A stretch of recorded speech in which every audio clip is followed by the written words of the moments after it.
صحابہ کرام رضی اللہ عنہم رسول اکرم صلی اللہ علیہ وآلہ وسلم کے ایسے شاگرد تھے کہ ان کے تذکرے اللہ نے پہلی کتابوں میں فرما دیے۔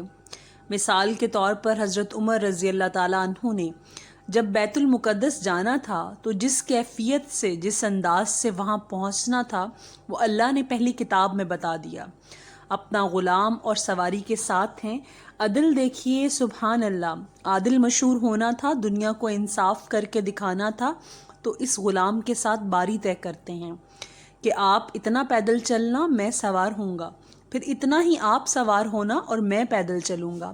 اللہ کی شان کہ جب آخری لمحہ تھا تو آپ رضی اللہ عنہ کے پیدل چلنے کا وقت تھا، غلام کے سوار ہونے کا وقت تھا، اور جسم پر کپڑا پہنا ہوا تھا جس میں چمڑے کا پیوند لگا ہوا تھا اور 12-13 پیوند تھے۔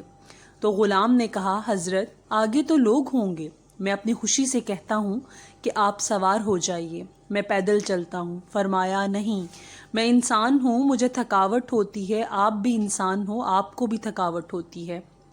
اور یہی نشانی کتاب کے اندر بھی تھی کہ غلام سوار ہوگا اور وقت کے حاکم بادشاہ خلیفہ سواری کی نکیل اور لگام پکڑ کر چل رہے ہوں گے، اور جسم پر ایسے کپڑے ہوں گے ان میں چمڑے کا پیوند ہوگا۔ یہودیوں نے دیکھا تو بیت المقدس کی چابیاں ان کے حوالے کر دیں۔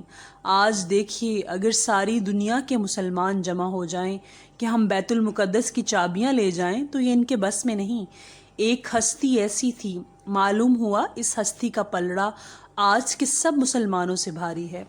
وہ بنے ہوئے لوگ تھے، سنورے ہوئے لوگ تھے، سبحان اللہ۔ اسلامک ویڈیوز کی سپورٹ کے لیے چینل کو سبسکرائب کر دیں، شکریہ۔